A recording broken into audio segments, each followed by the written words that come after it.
pumped because Superman is right here in front of me, and being part of the second batch, I mean, we've been seeing pictures and videos of this guy for months now, and we've been dying to get it in our hands, so it's finally a relief to finally get it. I feel bad for those who got it now with some like breakages and stuff, which sucks balls, to be honest, especially when we've been waiting for so long, and Sideshow really never said what the hell was going on, so but for those of us like myself, which were lucky enough to get one with no defects, whew, awesomeness. So yeah, let me show the box real quick. The box is really simple, actually.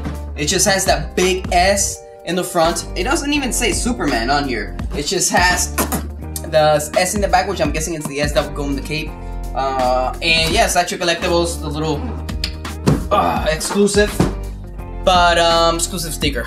But yeah, getting into this guy, I mean, it's amazing just to see it in person, to be honest. It's one of those things, when it comes to X-quarter scale statues, you need to see, just to get the presence, you know? Because the base pumps him up, and he becomes like 29 inches, if I'm not mistaken, and it's ridiculous. So, he looks sick. So, of course, this is the exclusive. As you can see, I have the tendrils, the spaghettis, the noodles, on. The main thing that really caught my eye when it came to the exclusive was the fact that the portrait was looking forward, instead of like this one, which is the regular one. He's like looking, you know, very inspirational, you know. It's one of those things that I really just like, that pose of him just going, I'm going to kill you. So it was the main thing. It wasn't even the tendrils, it wasn't the eyes, it was just the fact that he was looking forward. So that was the main reason I got the exclusive. I'm happy that I got the exclusive also because the tendrils don't really look that bad. On the exclusive head, the tendrils look okay. I know there's some haters out there, which is fine. I'm glad they also included the different just the glowing eyes, if you will, which are really tiny pieces. You get two different two sets of each. The noodles, you get two sets, and the glowing eyes, you get two sets. So it's pretty cool. If you hate the noodles, at least you can put the glowing eyes on there. One thing I want to say about the glowing about the eyes glowing paint is that I'm glad that they did it right, or maybe not right, but just it looks good to me. I really hate when they do the whole glowing effect with paint because it just looks weird. I think Ultron was one of those that I'm like, but here it's not really that overpowering, and it's enough for him to just be, you know, oh shit, his eyes are glowing. So I really like that, and like I said, the glowing eyes look really awesome too. So if you hate the tendrils, just put the glowing eyes on. It looks really sexy. I mean, the sculpt, the head sculpt is fantastic. I think Andy Burgolds was the one who did it, and the body, and it is ridiculously amazing. Another thing I want to just compliment is I think Tim did the clothing, and I think China did a pretty good job. I know there's some people out there hating on the undies, but you know, whatever, can't get anything perfect apparently. But yeah, so the face is awesome.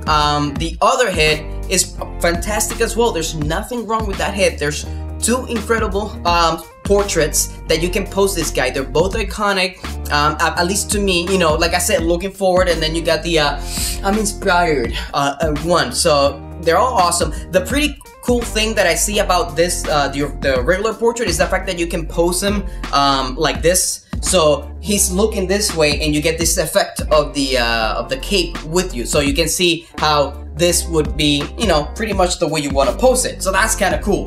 Now with this one, obviously it's more front, so you still get the pretty nice, awesome cape just flowing this way. And I mean, it's a win-win situation, to be honest. It's that freaking awesome. So you can't lose posing this guy with whatever head you got.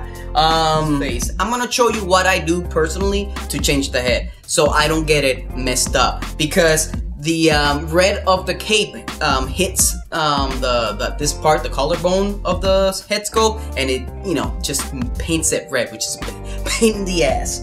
Let me show you what I do. I'm gonna take it off first, of course. So that's how you take it off. So you can see right there, it's magnetized. Make even a nice little close-up of how that stuff goes in. See the head right there? You can see the only one key for the cape, which is ridiculous. That cape is 6 pounds by itself. It's a total of 19 pounds. the whole statue. But that cape is 6 pounds and only 1 key. That's pretty impressive. I was like, bam! I was expecting keys all over the place. Here, here, here, here, here, but no, just 1. So that's remarkable. So I cut this little piece of paper towel, and what I do is I put just one of the corners inside the uniform, the costume, and have it like this. You see? Then I get the cape. So this is where, this one's the one that usually hits the body, so that's why I have it covered. So you bring it up like this. It's heavy, like I said, it's 6 pounds, so. And then you let it go. And then it gets in the key. So now it's there, and all you have to do after you're done, see, it's blocking it. Obviously you won't be able to rip it, it'll rip. Bring it up a little bit. Ta-da! Done. And now you have them on there without having painted red. So the arms look really good under the costume. You can see the muscle tonage from underneath the costume. Like I said, it looks really cool. I think again, sculpting wise, fantastic. The fists, pretty cool. You can see the veins, and you can actually see some of the veins in the costume, which is kind of cool. There's a shot that I remember taking, and you could see that one vein. That was interesting. The fist, again, sculpted. It's really simple, cool, nothing that takes away from the piece. It's pretty much what I look for when it comes to this stuff. I don't want just, especially when it has costumes, so you only get pretty much the hands and the face sculpted, that you can see the actual sculpt. And if it's wrong or it's painted crappy, you're gonna be like, damn it. But no, everything's good here. His actual back muscles look pretty cool as well.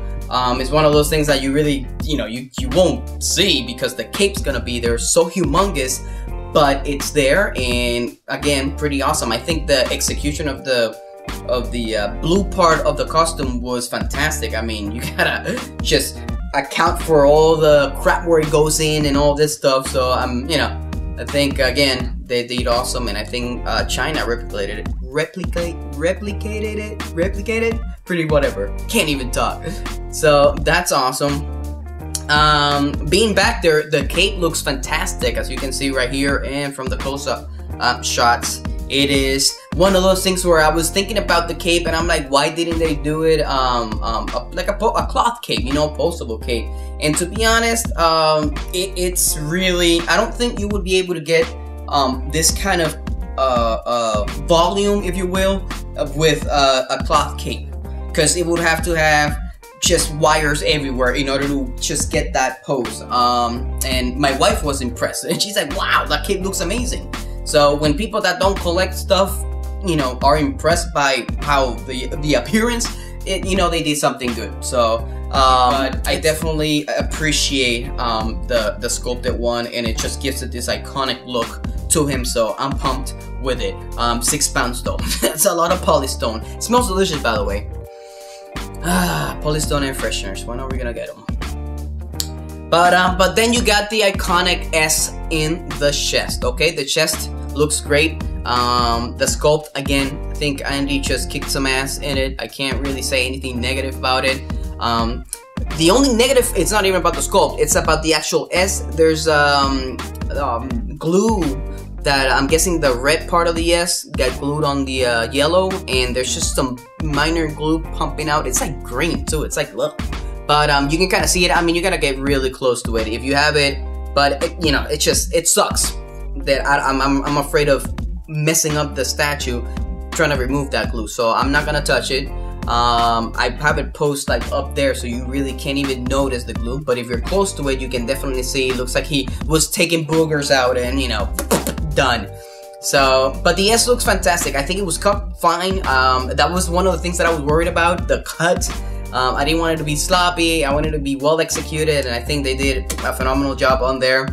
The undies are fine. Some people wanted them a little bit shorter, I think, something like this, which I guess would have been fine to me too. It doesn't matter, honestly. It's underwear. There's a grown-ass man wearing underwears outside his pants. I don't know. I'm not gonna be really picky about him. It's actually a different part of the suit. You can actually see what I'm saying. I didn't do that on purpose, I swear. But you know, so it's not like it's one piece. That's pretty cool. Again, it brings something to the piece. Even if it's this tiny, it's just makes it more believable, real, awesome, whatever you want to call it. So the belt is, again, simple as well. Yellow, goes around, nothing special. Pretty cool though. So the legs are pretty big. He does again have great sculpting on the legs. You can see the muscles through the costume, and again, he's just fantastic. So enjoy those little shots of the legs. Also, I have some shots of the boots, so you can see the boots simply sculpted, iconic Superman boots, nicely painted. There's not really I don't think there's anything I would have done differently. I'm sure some other people out there have different opinions, and that would be great to know. Just put them in the comments. But I don't think so. I think everything looks fantastic. I mean, it's an iconic piece. You know, piece. You know, this is gonna be a grail. This is definitely the first Superman statue that they've done. It's a comic version. It's quarter scale. So this is already selling for like $600 to $700 on eBay. The exclusive because of the head. So you know, it's an iconic piece. It's beautiful. Last but not least would be the base. The base, obviously, the Fortress of Solitude base. Very simple, blue painted. I think I would have liked it to be a little bit more on the white side. I don't mind the blue. I know in the comics they usually just paint it whatever color the guy feels like painting it, blue, white, whatever. But you know, a little bit on the white side would be the only critique that I would have. It's fine though. Again, you can't get more iconic than that. I mean, what the Daily Globe? But I don't that whatever. But yeah, pretty cool. Under the base, you can see the number. I got the 1600. I don't think I've ever gotten a solid number like that, so that's kind of cool.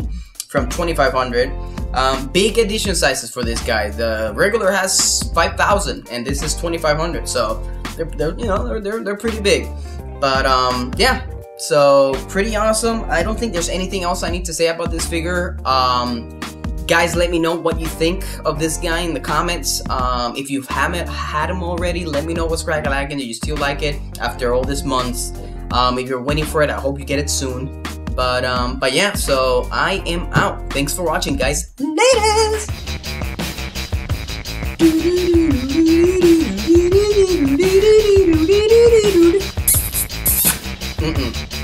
Not in my house, not in my house.